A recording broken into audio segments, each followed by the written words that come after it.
Le bruit fracassant d'une vitre qui se brise. Au sous-sol à l'arrière de la maison. Tout ça en même temps que quelqu'un frappe à la porte de devant. Le bruit de verre éclaté a figé tout le monde. Papa s'est levé, attrapant la batte qu'il gardait toujours à portée de main. Je voyais sa silhouette disparaître dans l'ombre de l'escalier. On ne savait pas trop ce qu'il allait trouver en bas et ça me rendait fou.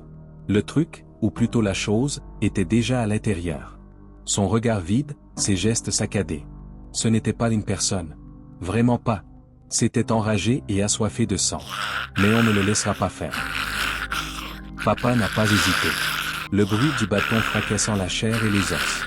Je m'en souviendrai toute ma vie. Ensuite un silence écrasant. Mais ce n'était pas fini. Il y avait encore ces coups, à l'avant de la maison. Les murs semblaient vibrer, et mon cœur a fait un bond. Qui ça pouvait bien être? Une autre de ces créatures? Ma mère qui regarde à la fenêtre d'un air soulagé et qui nous dit que c'est nos grands-parents et quelques membres de la famille qui viennent nous rejoindre. Un peu d'aide ne sera pas de refus pour ce qui s'en vient. On doit s'unir pour augmenter nos forces. On a déplacé tout ce qu'on pouvait dans le salon à l'étage. On a créé une sorte de campement au centre de la maison, là où on pouvait tous être ensemble. C'était rassurant, mais la peur ne partait jamais vraiment. On a décidé de prendre des tours de garde. Quelqu'un devait toujours rester éveillé, toujours écouter. Les bruits dehors étaient constants. Des grognements et des cris sans arrêt. Je vous le confirme, un zombie ça ne dort pas. La nuit était oppressante. On essayait de parler doucement, mais chaque bruit dehors me faisait sursauter. On savait qu'ils étaient là. Quelque part dans l'obscurité.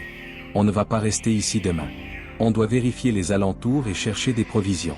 On part à 3 avec Raph ou bien on ne bouge pas du tout. Le soleil s'est levé, et tout semblait calme. Presque normal.